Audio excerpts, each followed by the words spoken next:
Senator Payman. Thank you, Deputy President. I move that the Senate take note of the explanation. As soon as I saw Minister Farrell's name on the red next to this attendance, I knew I was going to get some hard facts. Before I get into the minister's explanation, I'd like to offer the chamber a bit of background to this order for production of documents. On the 28th of July, I moved that the minister representing the Minister for Communications produce documents held by the minister in relation to the social media ban. That motion was agreed to without a division. And may I note that the minister just referred to it as a social media delay instead of a ban. Maybe it's just optically they don't want to call it a ban, but it is what it is.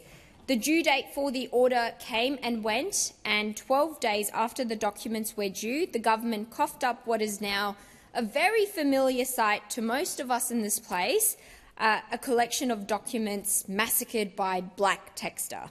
The minister suggested that such extensive redaction was necessary to protect the government's ability to obtain relevant commercial information. On the 26th of August, the Senate ordered the minister to table a detailed justification for the public interest immunity claim made for this order by the 1st of September. Now, the 1st of September came and went, and the Senate ordered on the 2nd of September that in the absence of an explanation, the minister must produce the documents without redaction. On the 4th of September, the minister then tabled a further letter which said that no further information on the PII claim was available. Now, the government's behaviour is both opaque and lazy. Not only will they not release the documents without redaction, they had to be dragged into the Senate chamber to explain why. Now, these documents deal with the forthcoming social media ban, and it's a ban, B-A-N. There are 42 days until the ban takes effect, and if there's one thing I can say about the government's approach, it's that it's been consistently inconsistent.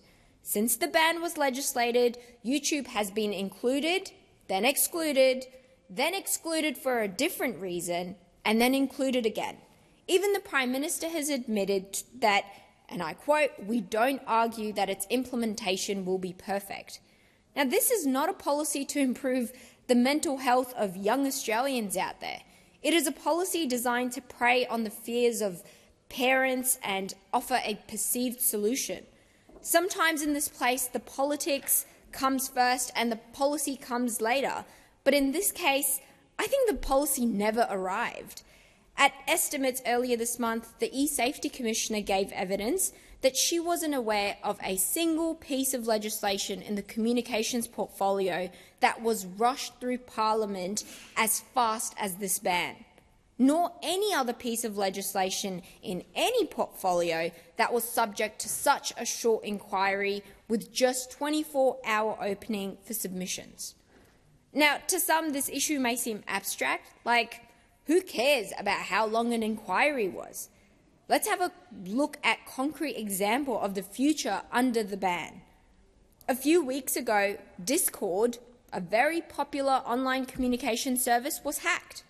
More than 70,000 people had pictures of identifying documents like driver's licenses leaked into a massive, huge data breach.